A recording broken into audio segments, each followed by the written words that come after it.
Hi, I'm Jeff, the Thrifty Overlander. In this video, we're going to go on an adventure, so come along. Hey, welcome back. This trip is centered around 395 in California, the mountains on both sides of it actually. And Dan and Mike got a head start on everybody else for this trip and spent a night at Cerro Gordo and kind of did some walking around and a little bit of tour there. So Mike did a nice little tour of the American Hotel. We're in Cerro Gordo, high up in the Inyo Mountains, and this is the historic American Hotel. Let's go inside and take a look. This was previously the check-in area for the hotel. Then it was turned into a gift shop, and now it's being turned back into a check-in area. Not sure what they'll use this room for ultimately. This could end up being a little study. They might pull the cabinets and put some couches in and make it a relaxation area. We'll see. Here's the main room, the dining area, and the spectacular bar. The bar is not original, but it is an awesome addition to this room. There's also an amazing wood-burning stove. It gets very cold up here in the winter, and this stove does a great job of putting out heat, keeping this place warm.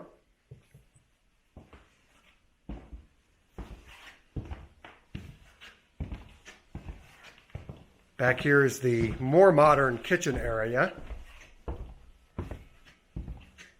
When this is up and running as a hotel or bed and breakfast again, this will be a very well-used space to take care of meals for the guests, and it's very well equipped with some great ranges and a very nice historic double stove. Past the bar is this little alcove over here,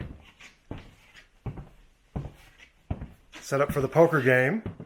And rumor has it that a hole over here in the wall, which you may or may not be able to see, is in fact a gunshot hole from a previous era when things got a little bit out of hand.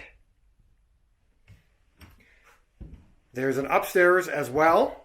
It's closed off right now, but that'll be where the rooms are, and those hopefully will be rehabilitated in the near future. And this amazing place can once again host guests. We're looking forward to it. The second night, those two went up to Coyote Flat and had a really great campsite next to Coyote Lake. Meanwhile, Kurt, Dave, and Stacy and I headed up after work that day, and we went up Mazourka Canyon in the Inyo Mountains, a different mountain range, and spent the night at the Russell Fleming cabin.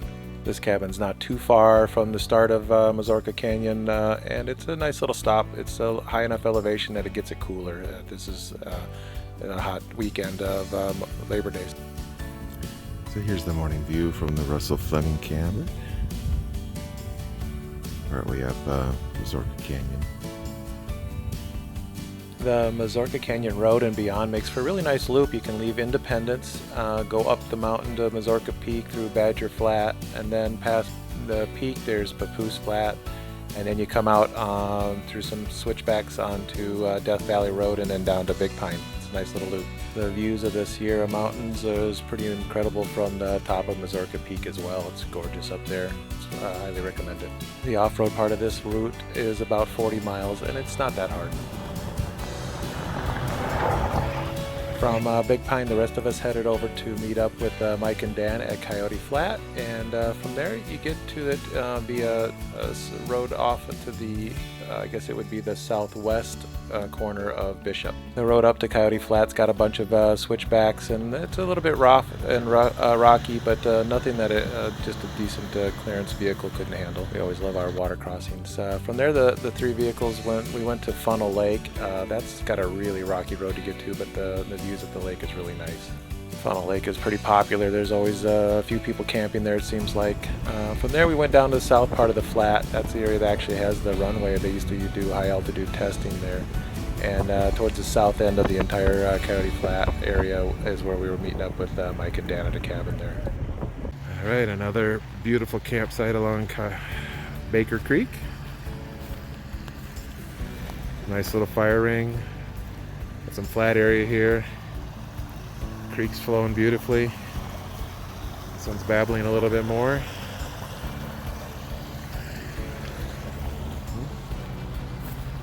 Room for, I don't know, 4 or 5 rigs maybe. Very nice. There's the road. After this quick little stop, we headed on over to the cabin to meet up with Mike and Dan.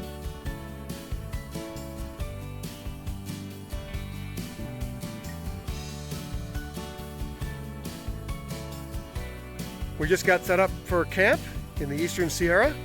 We've got 5 rigs, so let's take a walk and see who's here and what they got. We got Jeff's Xterra. He's gonna sleep inside. Got his fridge slide and cooking area all set up now. We got Kurt's mighty 95 Defender.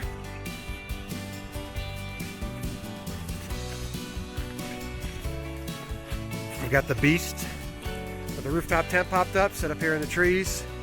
Nice shady spot for the afternoon or the morning. Down here in the trees, we've got Dan's killer 1985 solid axle fuel injection Toyota pickup truck. He's got his hammock strung right here. And last but not least, we have Dave's yellow banana. The next day we pretty much spent the time exploring all over on the mountain range there, and we did find that there's actually a arch on the Coyote Flat arch. Didn't know that. I have to say I've been pretty fortunate. I've never had a flat tire while off-roading, but that changed in this one. I just barely clipped a little bit of a rock. I couldn't imagine how it even did it, but it did a slice on the sidewall pretty good. I guess we all have to take our turns changing flats. We continued to explore more up on the west part of Coyote Flat area, and we end up in a really nice overlook of Green Lake. It's at the end of the road there, and nice mountains in the background. It's a gorgeous spot. This is the Green Lake overlook.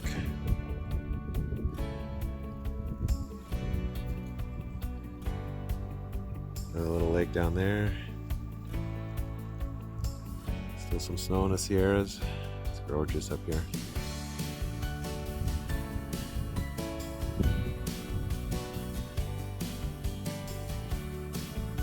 Another offshoot of that trail gets you a nice view of Lake Sabrina as well. Later in that afternoon, we went further north in the Sierra Mountains and ended up taking Laurel Lake Road up and checking out the lakes and camping the night along there. This road is about 5 miles each way, and it can be a little bit rocky, so it does definitely require four-wheel drive and a little bit of clearance.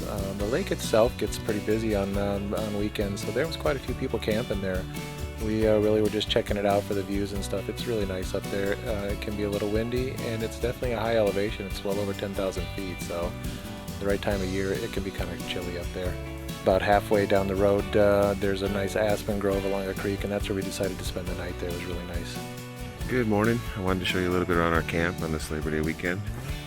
We're on the road to Laurel Lakes. This is maybe halfway up. There's a nice woodsy area by the creek. You can see we set up in this little area. We had our fire pit there.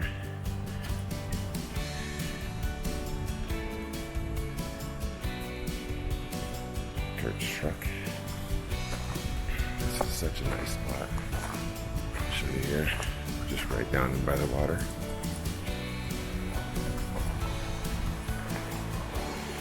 With this great little creek running right by us.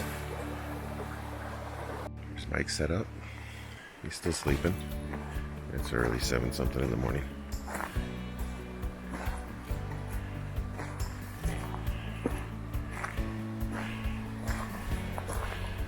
See how close we are to the creek here. It's nice sound all night long. And then here's my setup.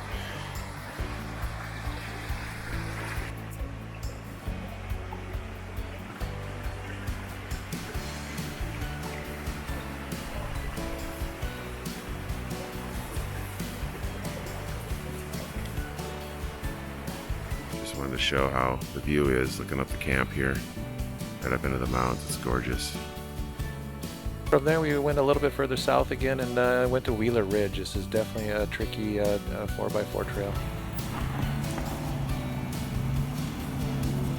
Videos always seem to take out a lot of the roughness of these trails. They always are worse in person than they are on screen, unfortunately. People that know me know that I'm not that shy and will strike up conversations with perfect strangers quite often. And in this case, the night before when I was checking out Laurel Lakes, I struck up a conversation with this couple because I was interested in how things are going with full-size overlanding, and we ended up basically inviting them along for this day, and they came and did the Wheeler Ridge with us. It was interesting to see how full-size compared to these shorter wheelbase vehicles.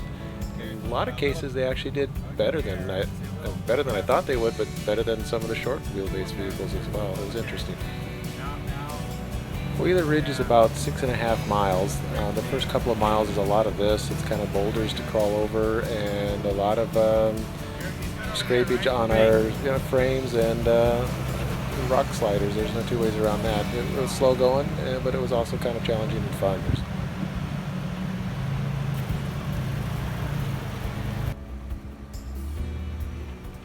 Good? Good line? You're fine? Good. Straighten it out a little bit. Good. Up, it's coming. And then in a little bit. That's good. So Mike was in the lead, and at one point he got kind of stuck between a rock and a hard place. He kind of slid sideways and got in between his boulders, so we had really no choice but to get that boulder out of there. And we did it with the winch, and it worked pretty good. That boulder's no longer in play for anybody else in the future. Pull it out. That's what I want. Okay, stop it. I'd move over a little, Kurt. Maybe pull that strap down a little bit. Yeah, if your fingers, don't put your fingers in between there. Just hold all the way down to the hill, down to the bottom. Just get it past this rock right here. Is this how these rocks move across those frozen lake beds?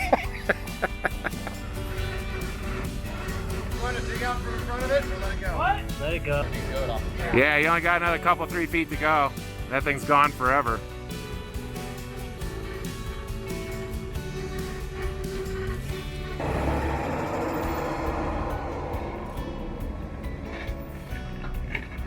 I'm not going to give him a line, so let's see if it's up.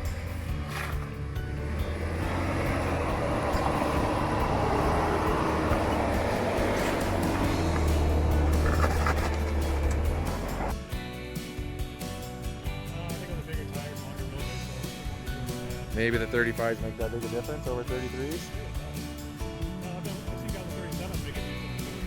Yeah, he's looking good.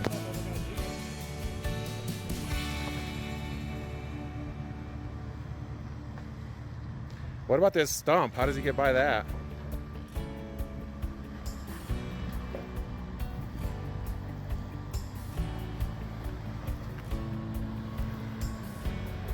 Yeah, I guess he just goes over it.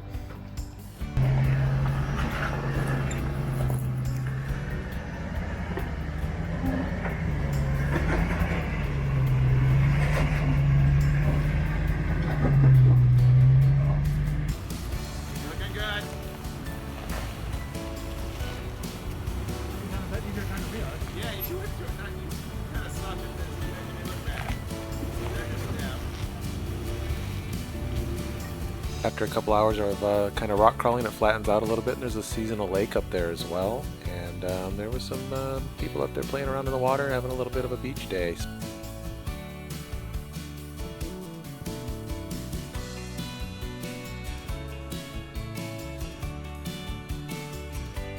Off-roading, bikinis, and guns.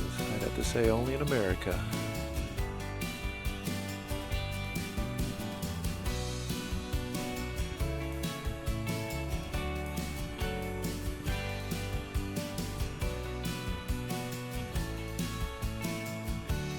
After the little lake, you go through some pretty steep sections and some very narrow shelf roads as well. Crank it, crank it. You're good.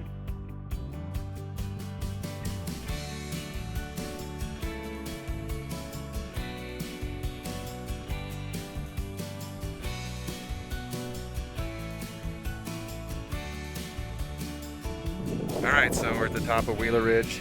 This is the overlook. It's pretty dramatic. It's beautiful up here.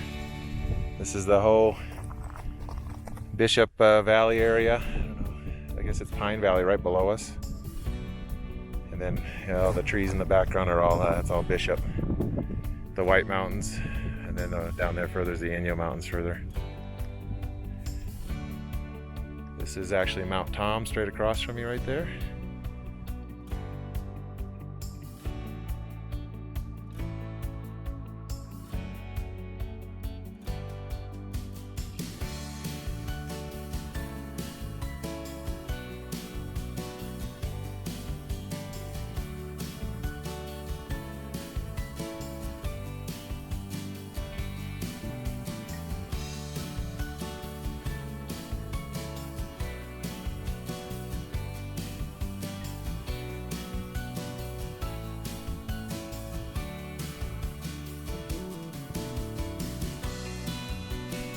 Alright, it's Sunday night. We're set up camp. We ended up in this meadow along the road to Sand Canyon. Or this is actually Wheeler Ridge Road. Just found this level spot I'm setting up at here. Got camp getting set up. This group's already going at it. Mike's got his tent up and the awning going. Kurt's got the yard sale going. He's got everything out. Dan's far ahead of everybody. He's already cooking his 8-course meal. More extra time on my hands. Yeah. He just throws everything he can find into a pot, heats it up, and it's delicious. Somehow it always ends up Need good. some green for the color. Yeah, some white, some cheese, some meat, some everything that you can find. We got tents going up. We set up the shower that night and used the water from the creek that was nearby. Worked out great. Mike grabbed a beautiful time lapse of the lake at the end of Sand Canyon. It's just gorgeous up there. We love that area a lot.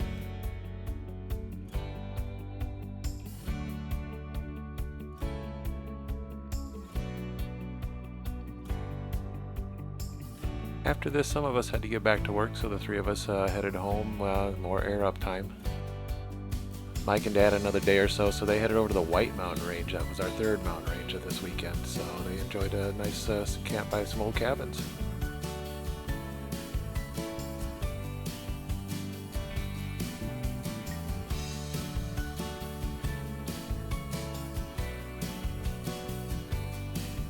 Hey, thanks for watching. If you enjoyed this video, I'd really appreciate it if you hit that like button and subscribe. We'll see you on the trail.